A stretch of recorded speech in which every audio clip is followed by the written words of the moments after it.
যুদ্ধটা ভেবেছিলাম খুব বড় দূর যাবে না বা খুব বেশি দূর যাবে না, কিন্তু এখন মনে হচ্ছে যুদ্ধটা বিস্তৃত হবে। দর্শক, গতকালকে রাতে পাকিস্তানের হামলার পর এ নিয়ে আবার পাল্টাপাল্টি বক্তব্য আমরা দেখেছি। তো পাল্টাপাল্টি বক্তব্যের এক জেরে আমরা এখন যেটা দেখছি যে গতকালকে গভীর রাত থেকে ভারত এই যুদ্ধ শুরুর আগে তাদের যেই প্রাথমিক মহড়া ছিল জনগণের জন্য, সেই মহড়া এবং এর বাহিরে অনেক কিছু করেছিল, সেগুলোর পুনরাবৃত্তি আবারও দেখছি। বলা হচ্ছে যে পাকিস্তান আবারও হামলা চালাবে, তবে ভারত বলছে কড়া জবাব দেওয়া হবে।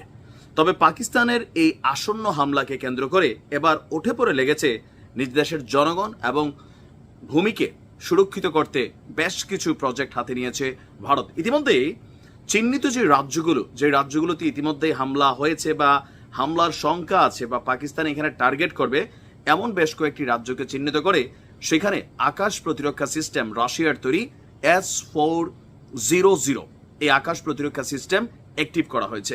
বিশাল রাজ্য ভারত কিন্তু কতটুকু অংশ নিরাপত্তা দিবে, পাকিস্তানের বেলাও কিন্তু সেমই।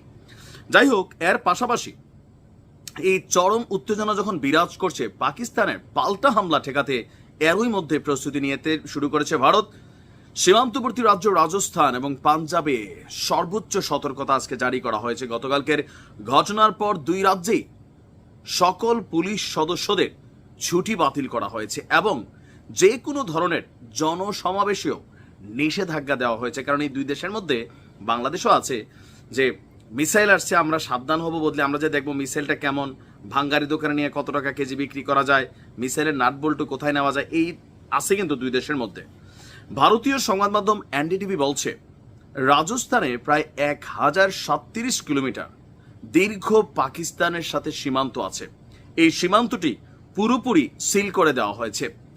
সীমান্তে মোতায়েন বর্ডার সিকিউরিটি ফোর্স BSF কে সন্দেহজনক কিছু দেখলেই শুট অ্যাট সাইট মানে দেখা মাত্রই গুলি চালানোর নির্দেশ দেওয়া হয়েছে এবং সম্ভাব্য যে কোনো বিপর্যয় সামাল দিতে প্রশাসনকে সর্বোচ্চ সতর্ক রাখা হয়েছে। এছাড়া ভারতীয় বিমান বাহিনীও সর্বোচ্চ সতর্ক অবস্থায় রয়েছে।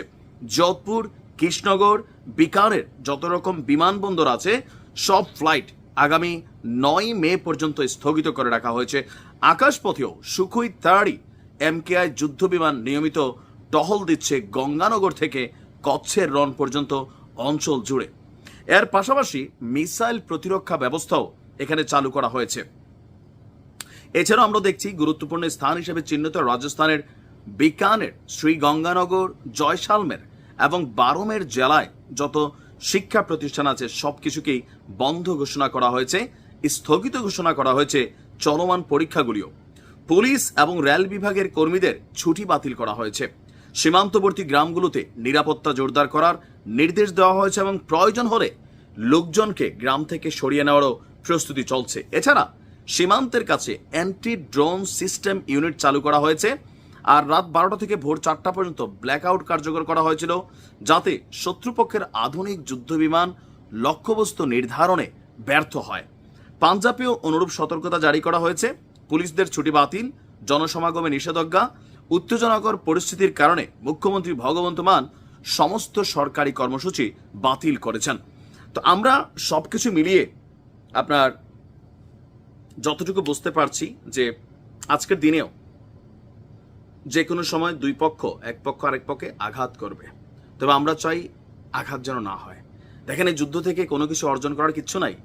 ভারতের অনেকে লাফাচ্ছেন, ইয়েস ইয়েস ইয়েস, আরে ভাই হাগার জায়গা পাবেন না 3 দিন পরে। বুঝতে হবে যে এইটা যুদ্ধটা আপনাদের ইকোনমিরে কতটুকু টাচ করবে। বলে পাকিস্তান, এদের ইকোনমি আগে থেকে অনেকটা খারাপ, আরো খারাপ হবে, লাভ কারোই হবে না। ভালো থাকুন, আসসালামু আলাইকুম।